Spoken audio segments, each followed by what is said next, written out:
Welcome to IReb Resistance Radio, where we discuss the resistance work going on in Minnesota's 2nd Congressional District. IReb is an indivisible group formed after the 2016 election in opposition to an executive that we feared was going to do grave damage to our country. As our fears have been proven out, so has our membership grown. We attract people from across the political spectrum, but make no mistake, we are united as a progressive force in Minnesota's politics. Join us on our Facebook page, search for the Indivisible Resistance of Eagan and Burnsville. All right, welcome to IReb Resistance Radio. We've got another episode, and today what we have well, I'm going to introduce everybody we've got in the room, but our special guest is John Huot. Did I say that right, John? Huot. All right, I knew I was going to blow that. John Huot, he's running for State House down in 57B. I never get that right. Running for State House down in 57B. He's the DFL endorsed candidate running against the Republican incumbent, Anna Wills. Is that right? Did I get that right? That's right. You got that right. Could you tell us a little bit about your area? Now I'm going to share the map here. Let's see. Tell us a little bit about your area when I share the map, just so we can get to know, where we're talking about. Right. So this is it's a pretty interesting area. It covers Coates, which is a small town to the east of Rosemount, all of Rosemount, and then northern Apple Valley up by the up north of 140th all the way to the Eagan border, and kind of jockeys up there and all the way over to the Burnsville border. In this area is the Minnesota Zoo, the Flint Hills Refinery, and a number of other different businesses that actually Minnesota depends on. So it's quite an interesting area, and it's part of the economic driver of Minnesota, actually. So, and great schools. We have the world-renowned 196 here. Yeah, I read that. That's actually one of your reasons for moving to the area, wasn't it? It is. Yeah, great. So John, what we wanted to have you on is I've heard you speak before, and you're an awesome candidate, and I really think you got a great shot at flipping that seat. And I wanted people to get to have a chance to meet you a little bit better. And one of the things that we like to do in IReb is whenever we have a meeting and we have someone new that shows up, we like to ask them, what was the thing that made you stand up and want to become part of the resistance, or what was the thing that made you stand up and want to become a politician? And I wanted to ask you that question. I know it's kind of a personal thing, but it's what binds us as a group in IReb together. It's how we become activists, and it's how we first learn how to be advocates for the things that we believe in. Could you give us your thing? Sure. Well, I've been in the DFL long. I mean, I started with John Marty. That was my first campaign I really ever worked on for his I think it was his Senate seat over in Maplewood. I kind of moved out there from that part of town. And so I always had this interest in politics, but I never thought I was going to be the one that runs. That wasn't in my, I didn't see that being in my future, but my wife always said she did, and everybody else did. They said, oh, you were class president and stuff like that. I thought that was the last campaign I was ever going to be involved in. But then I came out and I started learning local politics, and I met a lot of people in this area. And I thought that I would be more of a support person than a candidate. In the election 3 terms ago, which would have been 6 years, I actually ran my sister's campaign, Denise Packard, and I got involved with the same district, and I was a manager for her, and it was a kind of an interesting race, and we didn't do too well, but we learned a lot about the district, and that was pretty neat.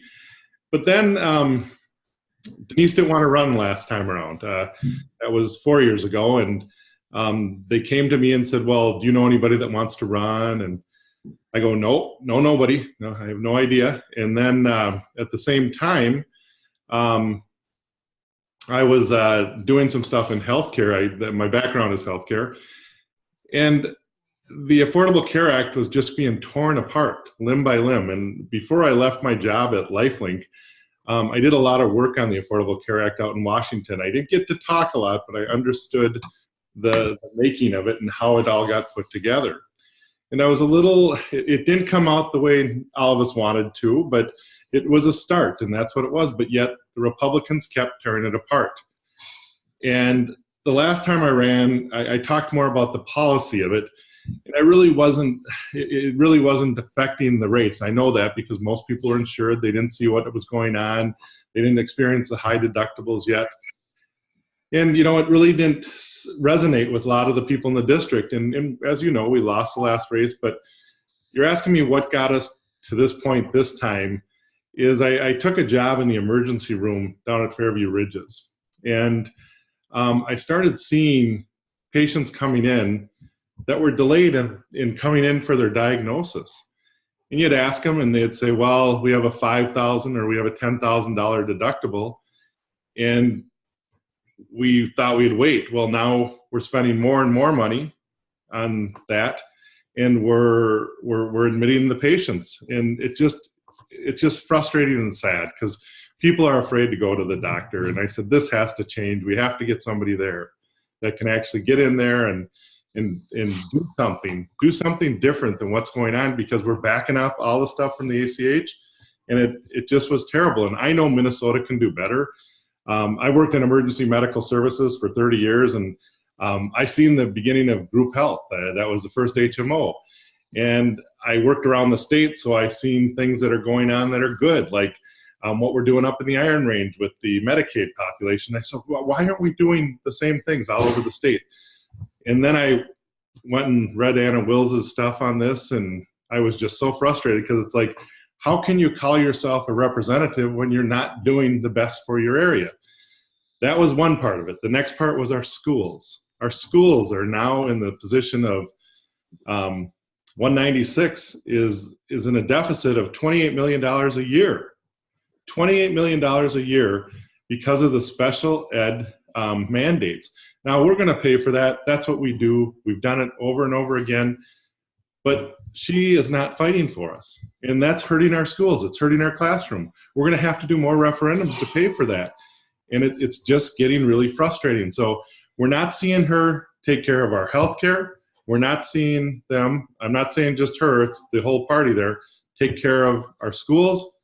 And then the devastation of what they did this last session, of they're bragging about how they're helping the seniors, and they left it on the table. They left it on the table. They said it was in their bills, and what did they do? They gave the governor veto bait. The governor said, do not put this in the bills because I will not sign it. Well, they knew. They didn't want any of that stuff. And so this has been an ongoing, should we say an ongoing hike to why I'm still running, even because I announced a long time ago, but even when we first announced, we have our reasons for running, but really what brings us there and keeps us going is things like this. Things where people in Minnesota are hurting. People in my district are hurting. And now when I get out at the doors, it's even more frustrating because I'm hearing these and seeing what's going on. We have a repressed area as a part of our district down in Apple Valley, where I sat and talked to a gentleman that is afraid to go to the hospital because he's afraid of getting deported. I mean, that's ridiculous. Or people down in that same area that are working for less than minimum wage because they don't know any better, because they don't know the laws that protect them. That's what I'm fighting for. I am fighting for the people that can't fight for themselves. And that's why I want to run. That's why I continue to want to run. People ask, well, why are you knocking so many doors, John? What are you doing? Because I am one of the top knockers in the state. And I know you're out all the time. I looked at your calendar. Yeah, and I go out as much as I can every day and try to hit 50 to 100 doors, because I want to know. I want to know where we're at and how we're doing it, and what are the problems. Well, the problems changed in 2 years. People now are having that high deductible. People now are worried about their school. The biggest subject in our district is education, education, education. That's why people move here. People move here because of our education system, and they are worried about it. They are worried about it because they're seeing our class sizes. My son's honors class at the high school, he's in honors government. He's my freshman. And he has 42 kids in his honors class. That's impossible for those teachers to manage that, to get it. They're doing a great job and they're keeping up with it, but we can do better. and we have to do better. So I'm sorry, I'm rattling on. No, that's honestly, I'm impressed. You're one of us, buddy. You know, that's what you care about people, and you care about things, and this Tea Party deconstructionism that the Republicans are going through right now, that and it goes all the way to the top, is just insanity, and it just, I'll watch the education system being strangled like it is, with and they're trying to burn the candle at both ends. It's, we're seeing that at the federal level too. Well, I appreciate that answer. That was awesome. And you did kind of mention it, and I want to talk a little bit about your background, and get people to know a little bit about you. In reading about your history, you are the child of military parents who were both World War II veterans, and there was a little bit of hardness that came in your life as a result of that. And I don't know if you wanted to talk about that, but you and I both have connections to the military. That I personally, I see folks like Jason Lewis, our congressman, who claims to stand up for the rights of veterans, and then they're doing things like they do at the state and federal level, where they're taking benefits and resources away. They don't care about us. And did you want to kind of opening up a couple of different discussions, but your background, and then I wanted to talk a little bit about your history as as a fireman. I mean, that's my goodness, you've done so much. Sure. And it's kind of interesting, because somebody recently asked me, why are you running? Why are you running? Or what led you to want to serve? And I didn't know the answer till this person pointed out to me, because, you're going 100 miles an hour in a campaign. And they asked me about my parents, and my parents were both World War II veterans, which is kind of different for my age category, because I'm only 53. And so I had six siblings above me. I'm the seventh child. And so my oldest sister was 14 years older than me. So they were all World War II babies. My family was, except for me. And so my mom was in the Waves, and she was at the Presidio, and her job was in the Waves to be a clerk that actually typed letters home to families that lost, to basically Gold Star families. My dad was in the Navy. His mother signed him up early. He served in the Pacific. He was in the battles of Guadalcanal. He was discharged shortly after that with basically they called it shell shock then, so post-traumatic stress. And we lived with that pretty much all the rest of his life. So very, very military. I had a brother that was in Vietnam, went in at age 18. And that was what we were, all the boys in the family were probably expected to do this. However, when I was 5 years old, I was at home on an afternoon, and my mom was home that day. She worked at the post office at this time. And I was looking at the window, and it was on Monday, because they kind of knew she was off. And I brought the mail up. We looked at a birthday card for Mom, and then we were looking at it, and she went into the kitchen. It was a birthday card for my brother Ray. It was in Vietnam. And we were looking at it, and then she went in the kitchen to make me lunch. And I looked out the window. I said, Mom, there's a soldier coming up our driveway. She knew what happened right away. She didn't want to admit it, but basically he was there to tell us my brother was not coming home. That devastated our family to this day. It's hard to talk about. I was only 7, and I still have problems with it, talking about it today. I can remember it like it was yesterday. Actually, it's coming up on the date here. It'll be roughly around the election time is when it happened. And then I had a brother that was serving as a ranger that was getting ready to be deployed to Vietnam. And he's still not happy about it to this day. But Mom called Hubert Humphrey and Mondale, and basically they got his orders rescinded. Now you can think of a ranger getting his orders rescinded by Mommy was not a good situation. And so Tony did his ranger duty in Alaska. So it's kind of a little humor there. But later on, when it came time for my other brother, there's 4 of us, to go in, Mom said, no way. Before her death, she died when I was 12 years old, but before her death, she said, he's not going in. But I always had this need to serve. And the road that led me to that was very similar to, what brings somebody to want to go. Because I really, really wanted to go, but it was just not going to happen. So I ended up going into public service as a firefighter, EMT. And that's where I stayed for 30 years. I'm still in it, actually, because I'm working in a ER now. So, yeah. All my best friends are firefighters. I was in the Coast Guard. I served 7 years. Oh, yeah. and firefighting was like, we trained every single day. I was a hose man and pump man and all kinds of stuff. So, and actually, I thought about doing it when I got out, but it's too much work. So my It's actually the best job you could ever have, firefighting. Now, EMS, a little bit different. Those guys get to work out and maybe shoot a fire now and then. I don't know. Yeah. So, I ended up going more on the EMS side of things than more than fire, but I did about 5 years as a firefighter. Yeah. Well, thank you for your lifetime of work. And I look forward to more coming. So I wanted to kind of quickly jump through a couple of things. So you are on the doors. You're on the doors an awful lot. And I think you mentioned, healthcare and education are the things that you're hearing. Is that pretty much it? Are you? Education's number 1, healthcare is number 2. And you know what? Doggone it, protect our seniors and our kids. I haven't heard anybody to tell me to arm the schools or to do any drastic moves at the schools, but just keep our people safe. Keep, common sense gun legislation. And then why did the Democrats do anything about the seniors? Well, we weren't in charge, and the bill they sent, we couldn't sign. And that's really frustrating. It's because I do see that. I see that now in the ER. I see seniors that are not getting the care that they need.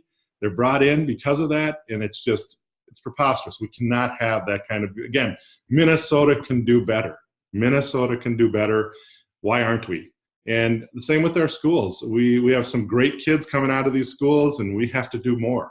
If we want it just frustrates me that why we're not stepping forward, getting this funding we need. The governor called for a special session last year, and the Republicans walked away from it, thinking that this will help them in the election. That's a sin. Again, Minnesota can do better. I completely agree, and I hope we can get it into the hands of more people like you and more people like you. All right, I want to throw one topical question out at you before we start transitioning to our legislative update we've got coming on. And of course, I don't want to ignore Sarah. Sarah Chapman is also on the call. She's on our leadership team, and so she might just jump in with a question if she has one as well. But our topical question is that this week our emotions are all pretty raw after we watched the testimony of Kavanaugh and Dr. Ford. I just wanted to know if you had something, any sort of a comment. It's a tough area for us older white guys watching this transpire in real time. What kind of feelings and thoughts do you have on it? Well, I have personal feelings about this, and I'm frustrated as hell. That's no better way to put it. I'm part of the Me Too. I was the second one in the Archdiocese of Minneapolis-St. Paul to sue them for sexual abuse. Happened back in 1980. I forgot the exact date, but that's when I sued them. It took me till age 18, 19 to come out with the story. The priest abused me 10 days after my mother died. If I didn't come out, I felt the guilt. I felt everything when this happened. And, I said, well, I'm isolated. And so I know he's not doing it to anybody else. Well, then you read about it in the paper 10 years later and you find out he had a bunch of victims. That's why victims come out right there. Because the same reason she's doing it, I did it, is because we need to let people know our story so we can stop this abuse. Right. So that's one thing I have in common with her. But the other thing is that this is ridiculous. I have 3 boys. I want them to see that this is inappropriate behavior. And I want to make sure they're watching this because, yes, you have to be accountable for your actions, using alcohol, using drugs, whatever. This is just a terrible situation that's going on. And I don't understand how they thought that this wasn't worthy of an investigation until we had to have this drama. And now I'm hearing today that they're blaming the Democrats because they put this poor woman up on the stand and stuff like that. And this helped the situation. I don't think it was the Democrats that put her there. The Republicans definitely dragged her into it in a fear situation because she wouldn't have been able to tell her story. And I'm glad she did. And anybody that can tell their story, I am behind them 110% because that's what helps. That's where the healing starts. And by the way, I'm not saying I'm healed, but I'm a very big practicing Catholic. And I still think they're wrong. So, I mean, it just shows that you can move forward, but you can't hide this stuff. And these gentlemen are trying to say, well, it happened 30 years ago, so it's excusable. No, we have to stop that behavior. The church has to stop it. The government has to stop. Men have to stop it because we're primarily the ones that are guilty of this. And so this behavior, it's an emotional situation with me, but if you don't do anything about it, it's going to continue. And so I am so proud of her, and I'm so proud of Amy Klobuchar. I'm so proud of Tina Smith. They're holding their ground, and they said, this is the only reason I'm voting no on him. His values do not surround mine, but we need to deal with this. And look at the good that's coming of this.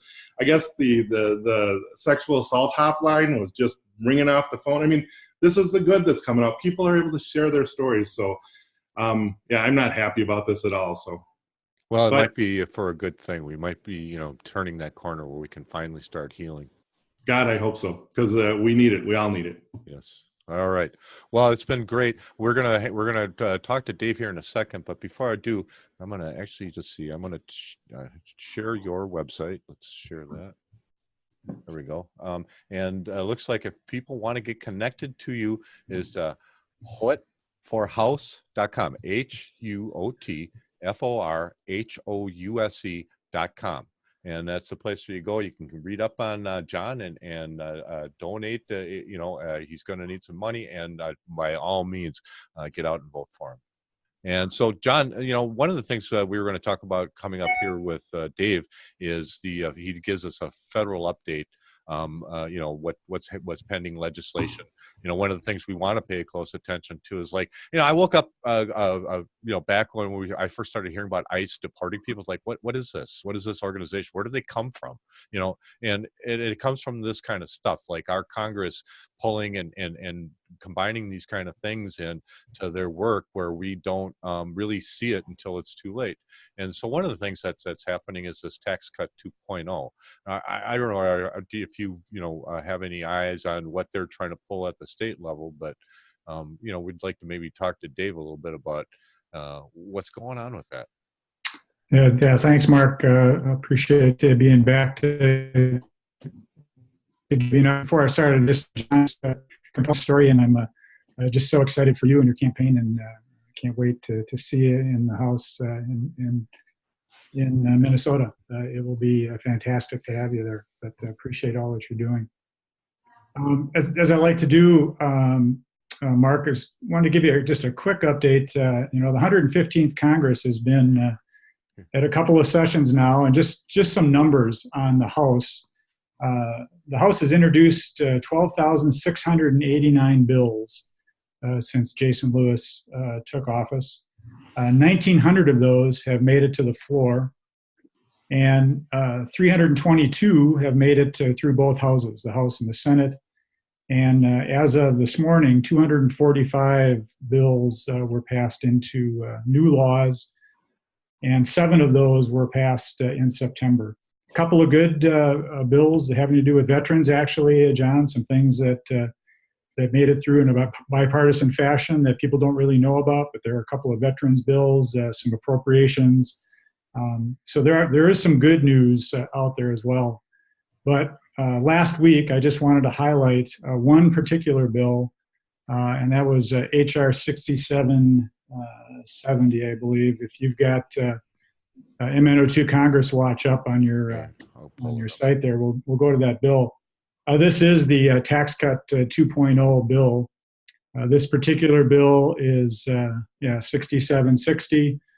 If you can enhance the size a little bit, but they're really trying to make many of the provisions of the Tax Cut and Jobs Act from last year make those provisions permanent. And John, you talked about healthcare, you talked about education, and you talked about seniors. You know, all of those things take funding.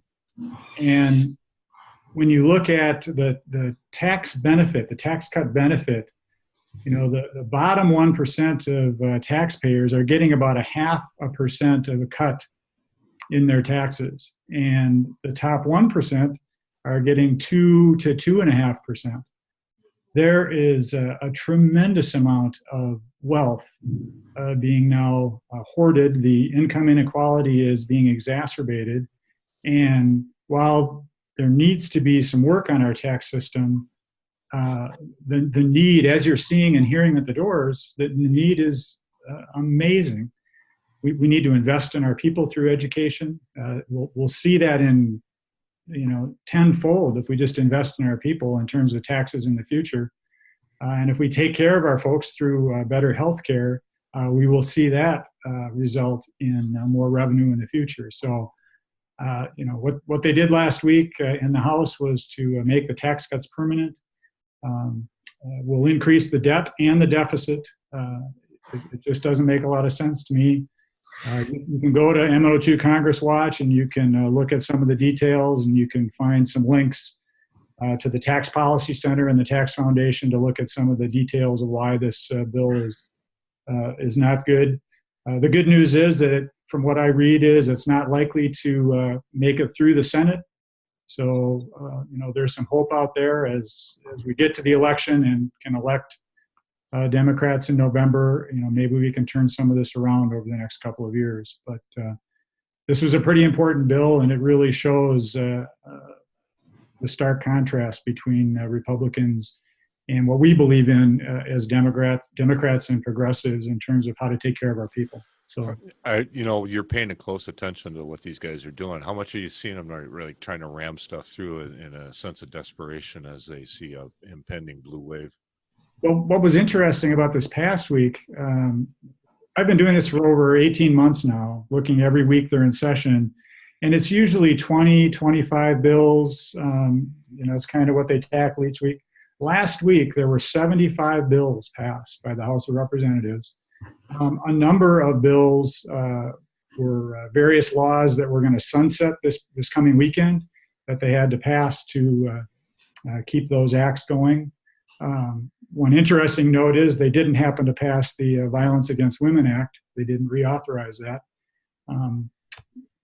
which is interesting in light of what happened this past week. Or makes complete sense. Yeah. So yes, and of those 75 bills, I don't know the exact number. I think there were 8 that were recorded votes where they had, you know, debate and hearings and committee reports, whereas the vast majority, 68, 69 bills, were all done on voice votes. Again, some good bipartisan work, but a lot of things that they're trying to just get through. And again, the way the Senate is made up, a lot of those bills, when you think about it, again, 1,900 bills so far have made it to the floor, but only 245 have become law.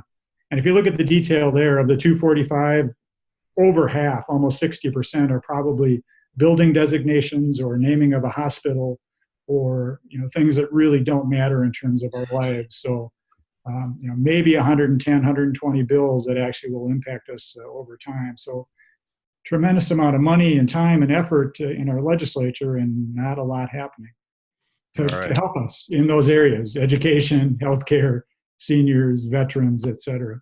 Well, these are all things that are going to affect us at the state level. And I cringe every time I hear stuff like this, because I'm assuming I'm going to get in the House, and I'm also assuming Angie Craig is going to get in the be our Congresswoman from Minnesota. Yeah, she is. We need her there. There is no doubt in my mind how that would. The other thing about Angie is I've worked a little bit in Washington in the past, and I know she's going to stay connected to the district. I know she's going to work hard for all these cuts that I'm seeing, because what that's going to do is trickle down to the states to deal with it. And that's what they want. They want the states to deal with the problems, and they want the states to deal with the income. You know, and the other thing is they send this illusion over people's head. Oh, you're part of the 1%. If you make over $100,000, you're part of the 1%. That's not true. And so, so I have the 1%ers. I have a few of them in my area. And when I talk to them at the doors, they're saying, tax me. I benefited from social programs. I went to school on guaranteed student loans in the 80s, and the government helped me get to where I am. It's my turn. That's what they're saying to me. And that's what's so frustrating is the Republicans forget that most of us at one point or another were on some sort of government assistance to get us to where we are. And it wasn't necessarily as drastic as free meals or whatever, but it was maybe student loans, or it was maybe a subsidized thing. And they don't get that, and they don't remember that, how our memories leave us. And it's just sad because we all need each other. We all need each other, and Angie Craig gets that. I know that. And I know that with her there, the state and her are going to do great things together.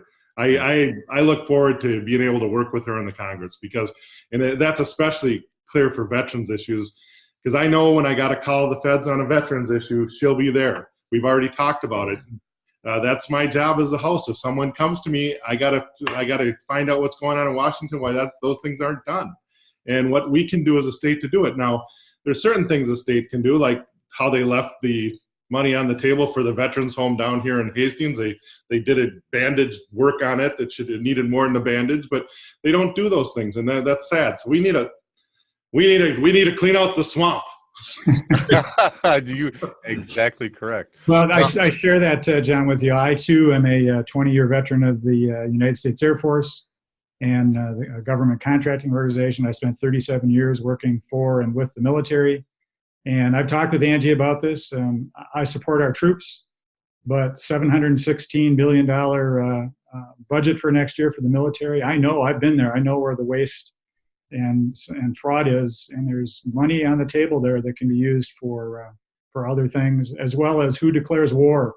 Oh yeah, that's a big thing for me, is that it rests with the Congress, and I know Angie believes that. And and they're doing, I mean, I do real estate on the side too, and they're playing with the VA loans right now. They're doing all sorts of stuff. We have to get back on track. We got to take care of our veterans. And the neat thing I love about veterans, and my dad, again, we spent a lot of time together at the VA hospital waiting for him to get in for treatment or whatever.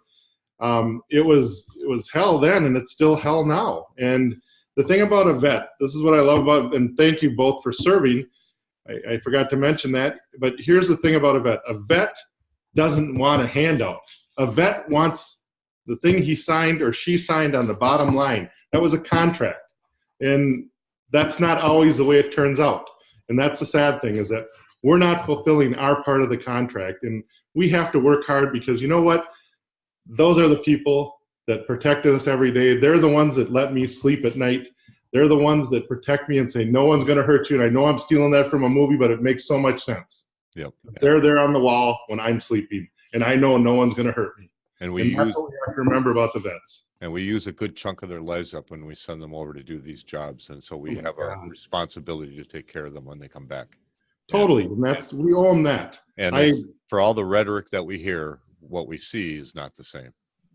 And WCCO brought me down to see the wall when it was I've seen the wall several times. I've seen the real wall. But they brought me down, and they wanted to use me as a stunt, so I went with it. But here's the deal. I went and saw my brother's name on that wall, but what I needed them to pay more attention to were less than a mile away, underneath a bridge, veterans are living on the streets homeless. What are we doing about that? I worship my brother. I think it's great that his name's on that wall, but what's our next step? Minnesota can do better. And there it is. And so I wanted to make sure that attention was brought to that, because that's a great way to end our podcast, because we've run out of time. And no, I love your energy. We're going to have you back real soon. Thanks everyone for coming on. Sarah, you didn't get anything in, but thanks for joining us. And Dave, I appreciate your update as always. And I'm going to play a little music, and we are leading out.